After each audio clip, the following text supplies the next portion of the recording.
అన్న నాది రంగారెడ్డి అన్న. నేను ఒక బీటెక్ అభ్యర్థిని అన్న. బీటెక్ కంప్లీట్ చేసి నాకు ఒక 10 ఏళ్ళు అవుతుందన్న. అప్పటి నుంచి నేను ప్రైవేట్ జాబ్స్ చేసుకుంటూ ఎంతగా నేను నరకం అనుభవించానో నాకు తెలుసు. తర్వాత బీటెక్ వాళ్ళకు కూడా బీఎడ్ చేసుకోవచ్చు అనేసి ఎన్సిటీ నామ్స్ ప్రకారము మాకు ఛాన్స్ ఇవ్వడంతో నేను బీఎడ్ కంప్లీట్ చేశాను అన్న 2017-2019 ఇయర్లో. దాని తర్వాత మళ్ళీ టీచర్ ఎలిజిబిలిటీ టెస్ట్ కోసం వెయిట్ చేశాను 2022లో రావడం జరిగింది టీచర్ ఎలిజిబిలిటీ. అది రాసి నేను అందులో మంచి పర్సంటేజ్ తెచ్చుకోవడం జరిగింది.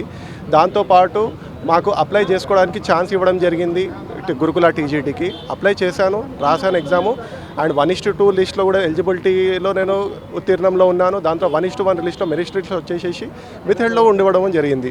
ఆ విత్హెల్డ్లో ఉండడంతో ఏమవుతుందంటే నేను ఏం చేసుకోలేకపోతున్నాను అన్న. ఇప్పుడు నేను ప్రైవేట్కి వెళ్ళలేకపోతున్నాను, ఎందుకంటే నా 3 to 4 years ప్రిపరేషన్ అన్న. టోటల్లీ ఫ్యామిలీని వదిలేసి నేను హైదరాబాద్లో ఉండుకుంటూ కోచింగ్ సెంటర్లో చుట్టూ తిరుగుకుంటూ ఇంత కష్టపడి చదివి చేసి నేను మా ఇంటికి వెళ్ళి మా పేరెంట్స్కి ఏం ముఖం చూపించగలుగుతాను? ఇప్పుడు నా ఫ్యామిలీలో ఏం చూపించగలుగుతాను? నా భార్య పిల్లలకి ఏం చెప్పగలుగుతాను? నేను ఇంత చదివి చేసి బీటెక్ ఉండి కూడా. And one more thing, BTech ఉన్న వాళ్ళు ఇవాళ రేపు సివిల్స్ కూడా రాసుకుంటున్నారు.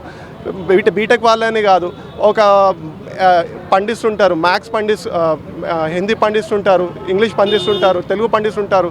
వాళ్ళు కూడా సివిల్స్ రాస్తున్నారు. వాళ్ళకి అక్కడ లేని రూల్స్ మాకు ఇక్కడ ఏందన్నా?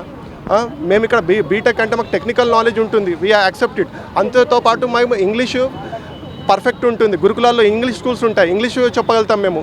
మ్యాథ్స్ టెక్నికల్గా విధంగా మేము కూడా టీచ్ చేయగలుగుతాం. డిగ్రీ వాళ్ళతో సమన్వయంగా మేము చేయగలుగుతాం. అదే ఫిజికల్ సైన్స్ తీసుకున్నాం అనుకోండి, ఫిజిక్స్, కెమిస్ట్రీ, మేము బీటెక్లో మాకు ఫిజిక్స్, కెమిస్ట్రీ సబ్జెక్ట్స్ కూడా ఉంటాయి, అవి కూడా చేసాం మేము. సో అన్ని విధాలుగా మేము అర్హులం అయ్యి ఉండి కూడా ఇవాళ ఇక్కడ నిల్చొని మేము జాబ్స్ వచ్చి కూడా ఈ పొజిషన్లో విత్హెల్డ్లో ఉండడము చాలా బాధాకరం అన్న. దీంతో ఇప్పుడు మీ నుంచి మేము సీఎం దృష్టికి తీసుకెళ్ళడం అనుకుంటున్నాము. ఎందుకంటే సీఎం చేతిలోనే ఇప్పుడు మాకు ఎడ్యుకేషన్ డిపార్ట్మెంట్ ఉండడం జరిగింది. డైరెక్ట్ సీఎం సార్ని కలవడం అంటే అసాధ్యం అయిపోయింది మాకు. సార్కి మేము విన్నపం పెట్టుకోవాలంటే సీఎం రేవంత్ అన్న, మీ మీదనే మా ఆశలు ఉన్నాయన్న. మేము 97 మంది టీజీటీ మ్యాథమెటిక్స్లో విత్హెల్డ్ పొజిషన్లో ఉన్నాము. ఆ విత్హెల్డ్ పొజిషన్లో ఉండేసరికి మేము ఏం చేయాలో మాకు తెలియక ఉన్నామన్న. మీరు మాకు న్యాయం చేసి మా జాబ్స్ ఇప్పించాలని అనుకుంటున్నామన్న. మాదొక వినేదన్న, సీఎం అన్న, మాకు జాబ్స్ ఇప్పించి ఎంత తొందరగా అయితే మాకు టీజీటీలో మాకు ఛాన్స్ ఇవ్వండి అన్న. Thank you.